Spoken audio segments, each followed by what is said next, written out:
Hey guys, what's up? It's Terror Dog and welcome back to GT Sport episode 13. For our first race, we have a one make in the Hyundai Genesis at Interlagos.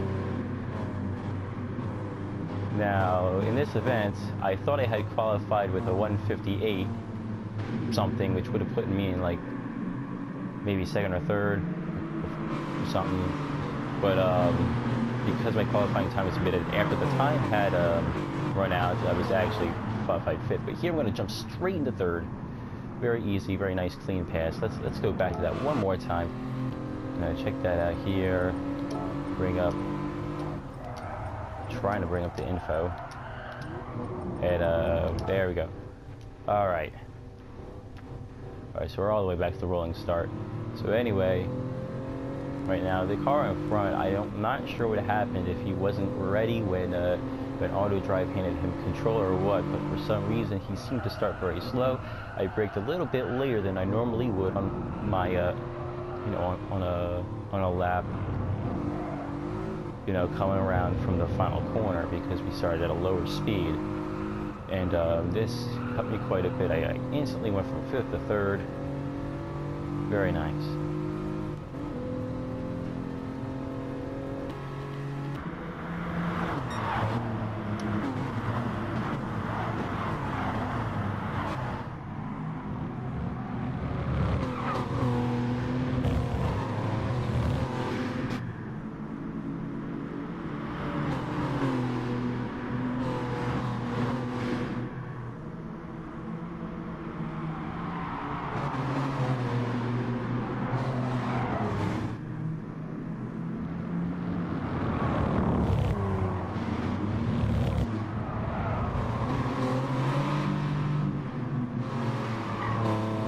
As you can see, I'm just following the car in front pretty closely. Trying to think about where I might be able to make a move, but this guy's pretty good, and it seems like he's defending quite a bit, because you'll see a leader starts to pull away ever so slightly. So,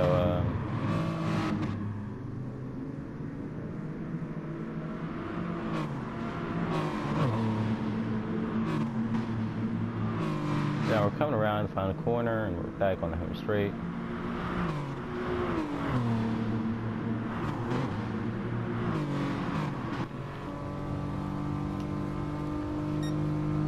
So I come up to turn one again. I had to brake early because of the draft, but I misjudged it a bit. I braked a little earlier than what I needed, and so that car in front is gonna stay in front of me.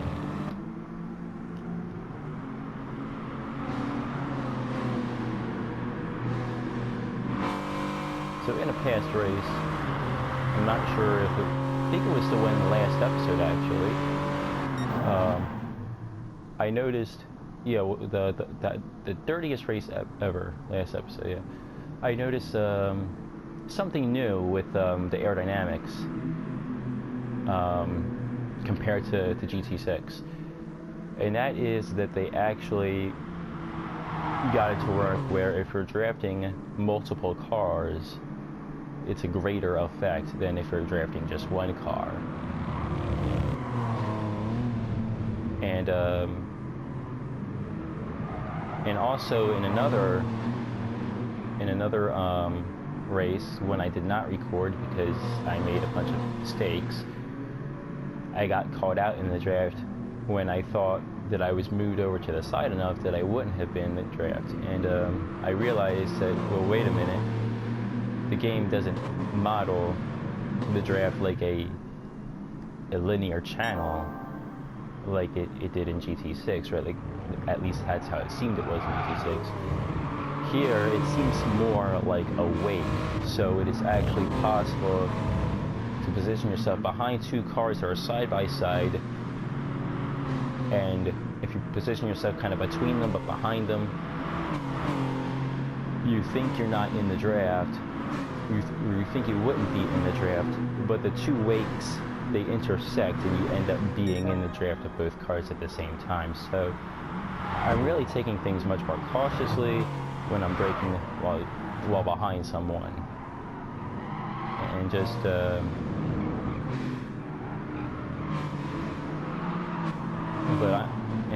it's working. I am adjusting, and now that the lead car has moved farther ahead, I'm braking slightly later. Yeah, slightly later. That was at about my normal brake point in my qualifying lap. I decided that I probably wasn't close enough to be drafting anymore.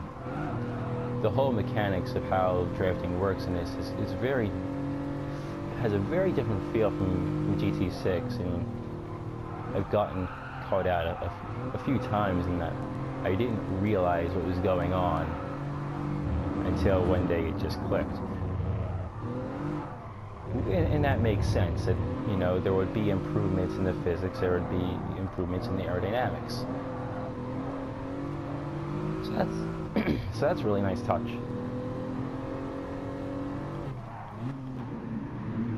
Here I touch the grass a little, do a little bit, almost like I'm going to do a bit of a drop-off grip, but it doesn't amount to anything. I thought I might have a chance to make a move. I didn't.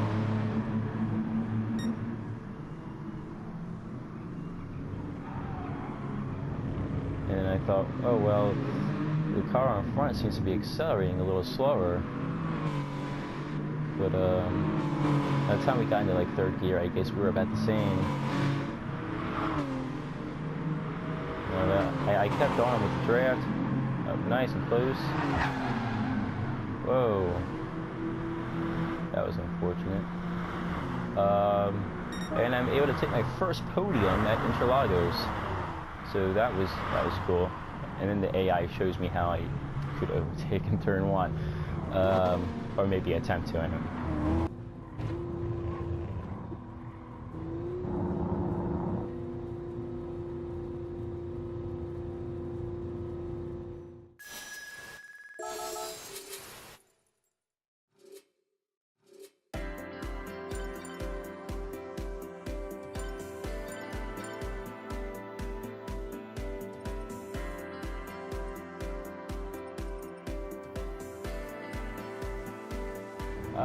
So yeah, stay tuned for the next race.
And for our second race, we have Group 4 race cars at Nürburgring GP.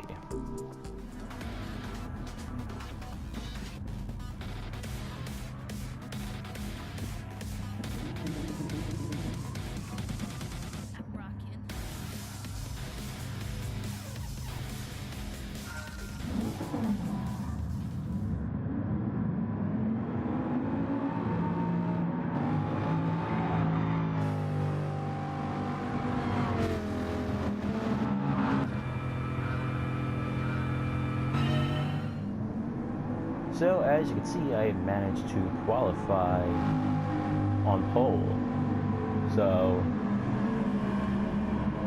the second time this has ever happened, for me anyway. And yes, I'm driving the Bugatti Veyron Group 4 race car. So I had a friend try very hard to convince me to drive this hideous contraption. And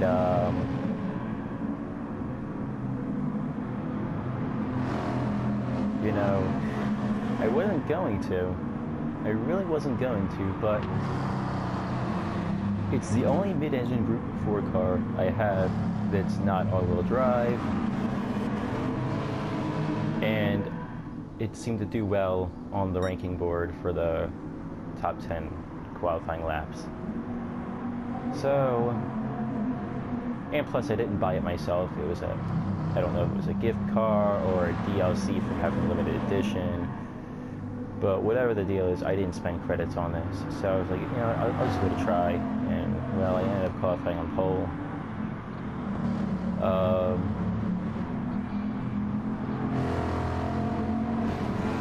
So that was cool.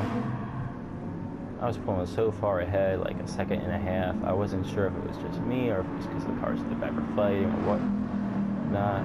And I started thinking about how awesome this is going to look on video. Because hey, you know, this almost never happens.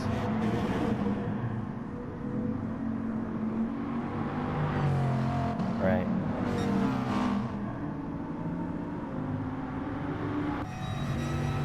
So I'm driving along,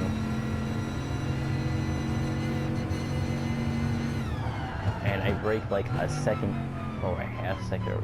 I brake a little shy of where I meant to brake, and then I started thinking about, oh crap, I messed up there, and almost lost it in the chicane. After that, I was like, okay, man, you gotta focus on driving. 'Cause now look at how much they've caught up, right? I'll focus on just driving, don't worry about the video, because, you know, if I don't win at this point, then there's no point in making a video, since, you know, I'm falling back behind where I started then. So, yeah, at that point I was like, okay, series time. So I'm making sure I nail that apex first corner every time, because that's, like, one of the trickiest corners with this track, I would think. One of the most chaotic corners, anyway. And then here, this part, I'm making sure I can throw the weight over and get the car, get the rear end up, almost start to think about sliding over as I, so I can easily get out of that corner without too much understeer and just commit to the exit and power out. So again here, taking it nice and easy, and I commit to the exit and I pull away.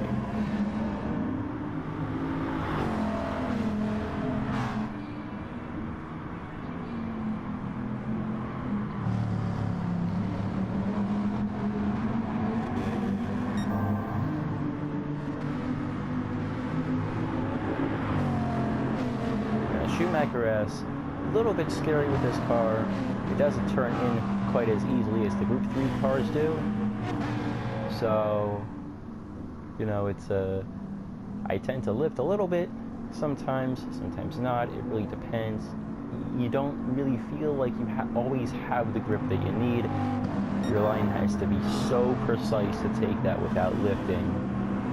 If your line is just slightly off, you either have to lift or you're going to touch sand, and then you're going to have a bad time.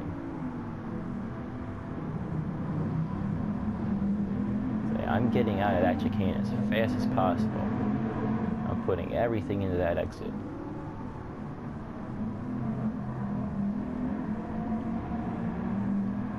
And here, I'm going to jump on board for my fastest lap, the fastest lap of the race.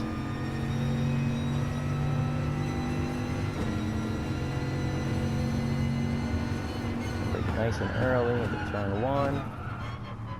And get it turned in real tight, flip that apex perfectly. Car behind goes wide, cars behind go wide, I should say. And again, brake nice and early. Here, I clip that apex, or as tight as I could, and I get on the gas fast to get out of that chicane as fast as possible.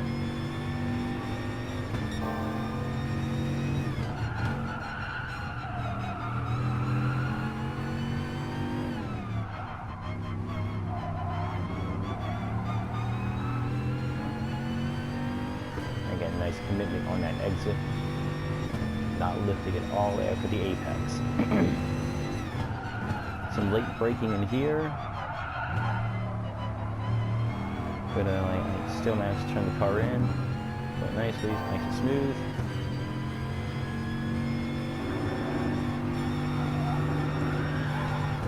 Schumacher S without lifting.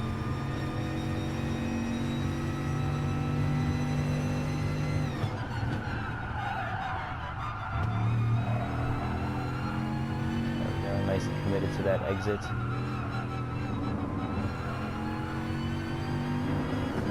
Hesitated just a little bit. Could have been faster.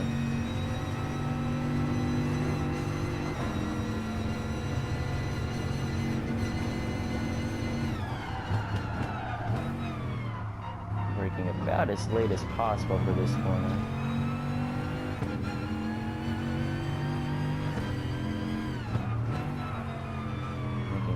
Nice and smooth, committing to that exit. Inches away from losing it, but it's a fine line between the fastest lap and losing it. Right, so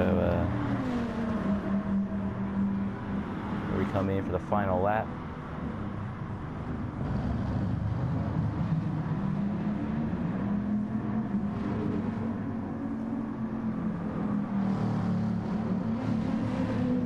It's not quite as precise as I would have liked it to be, as it was for the previous lap anyway. I'm not exactly sure how I went as fast as I did in lap 3. The car just seemed to kind of behave better, because as you see, I'm already more than half a second behind compared to the previous lap. And it kind of goes down up from there. It kind of ends up looking a lot like my second lap. So yeah.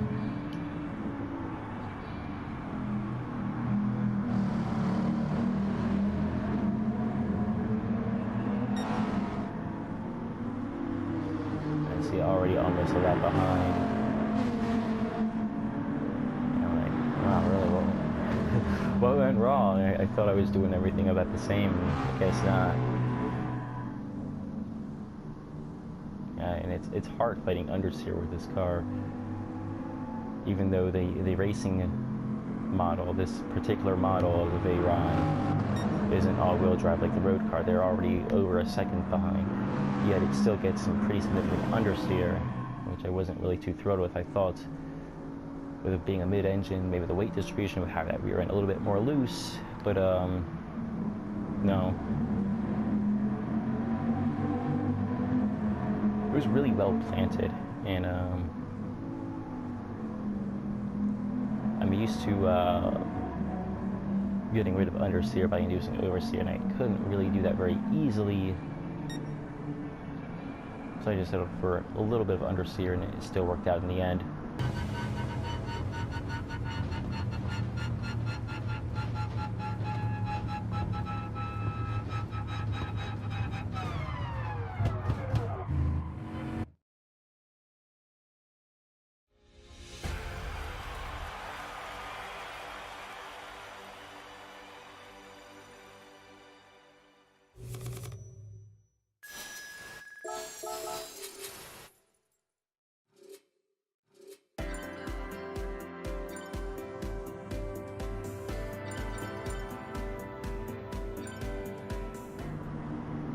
So yeah, the car behind caught up quick, so I'm not sure if I would have wanted that race to last for a couple more laps or not, because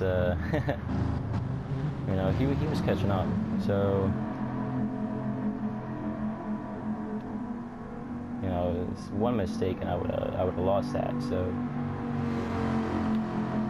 but yeah, that's kind of what I was expecting. Was since I qualified pole, it was basically don't mess up and then you win. And that's pretty much what happened here. I didn't have any catastrophic mistakes, just minor issues that I still managed to get away with. So that's going to do it for this video. And see you guys next time. Goodbye.